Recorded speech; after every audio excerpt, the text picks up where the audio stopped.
Okay, my name is Amber Lynn Whitson, and I lived on the bulb for 7.5 years. And this is a slideshow of images and pictures that I believe tell the story of the landfill and what it was for the people who lived on it, and what it was like to be there before they kicked us out. This picture was taken of me out when I was digging at the plateau, out in front of the bulb. That is Phil, my partner, and Derby, our puppy. And she's hugging him and laying in his lap. She's totally bonded with him. I mean, I was never even there when he was raising her. I spent all my time organizing. And I was like the parent that's never ever home. And so he raised her all by himself, even though he never had a dog before. And she actually turned out remarkably well adjusted, I think, considering. I'm able to cope with his mentalness, and he's able to cope with my healthness. It's not easy keeping me alive, and it's not easy keeping him sane. This is my puppy, sleeping on our big pillow-top queen-size bed with my netbook and a silver pot that had oatmeal in it at the time. So I spent so much time there on that bed. That's where I did all my typing, all my everything. You can get anything Costco sells from their dumpster. Everybody had a pillow-top queen-size mattress for a while there, just about. We were like some of the last ones to get one. Larry and Pete would go with their little trailers, and they would bring back everything. It blows my mind how wasteful Costco and America in general is. They're really wasteful, and really, really wasteful. He called our place Amber's by Phil. I called it Flamberg. This is brick floor. It's actually 2 layers thick, deep into the ground. He's like, all those yellow bricks, he scraped the mortar off of them all by hand.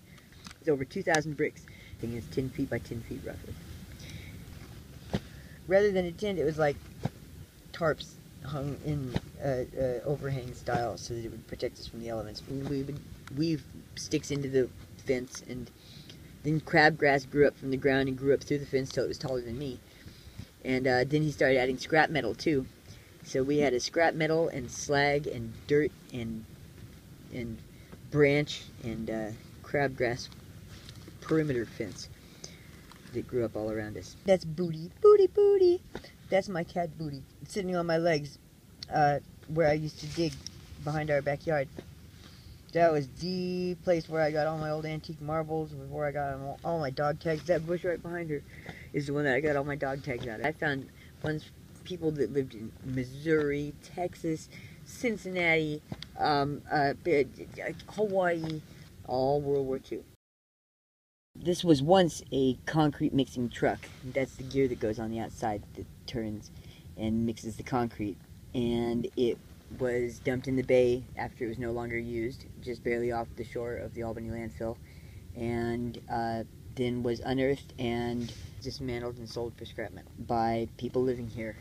This is a green marble that was used as filler, obviously, along with other pieces of rock when making concrete years ago, because bones and marbles and other pieces of broken up concrete and stuff were used as filler to make concrete go further. This is the headstone of William E. Carter, who was born in 1842 and died in 1887. His headstone is dumped like trash, and it's not trash. If it says memorial, and this is memorial, it shouldn't be trashed.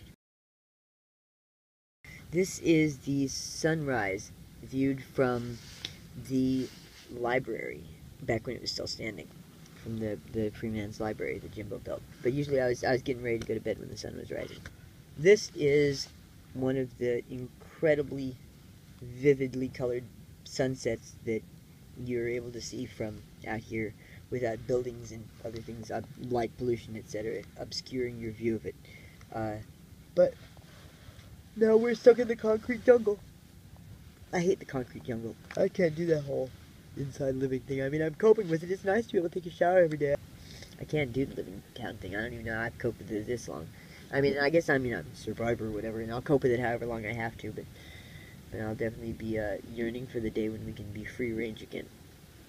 It's just what it feels like. It feels like I mean, I've never been to prison, but I've been in jail. I mean, it's not as bad as jail, but it's very similar, like, you're trapped away from that which is natural and comfortable for you, and you feel everything but at home. And that's definitely how it feels living in town. I don't belong there. I'm always like cars and people and traffic and machines. Catherine actually had a really very insightful epiphany the other day. She said she realized that Jackson, her cat, who's 18 years old, mind you, he likes it outside because things move. And that really, I mean, I think about that frequently. I'm like, that's what mankind has created. We have created this. This doesn't move. If there wasn't plants here, you wouldn't know if it was windy or not, unless you could feel it on your skin, because nothing's made to be alive. Nothing's made to move. It's all just made to be this dead, non-living box structure. You know, when we're inside that basement, it's just other than us. And once in a while, when there's so much wind outside that it actually moves the leaves enough that you can see the shadows of the leaves moving, you can see the leaves moving through the window if it's daytime. There's nothing there to remind you that there's other living things that are alive. It's a mess compared to what we had out there. It's a simple, quiet, peaceful, healthier life. You know? And I'm just praying to God we get that again somehow, someday.